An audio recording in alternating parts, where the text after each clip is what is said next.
Қазақстанда ұлы ақын Кенен Әзірбаев атамыздың 140 жылдығы тойлануда. Осыған орай Кенен атамыздың әндерінен өлең оқу челленджін атамыздың немересі Мұхтар Әзірбаевтан қабыл алдым.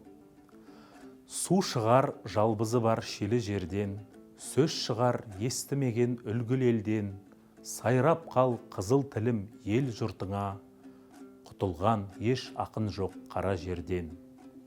Біреу жүр өзін өзі билей алмай, біреу жүр келген бақты игер алмай, он саусақ қарап тұрсаң бірде емес, біреу жүр жалғыз басы күн көр алмай. Дүние қусаң қашар, қашсаң жетер, өмірді жетемін деп қума бекер.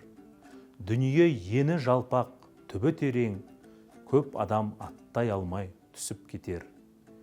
Кейбіреуі ішіп жемей бөктеріп жүр, кей адам бай болуға ептеліп жүр. Жұртты алдап жинағын кейбір қулар, апарып бір шұңқырға төккелі жүр. Осы челленджді Қазақ ұлттық өнер университетінің дәстүрлі музыка факультетіндегі әріптестеріме жолдаймын.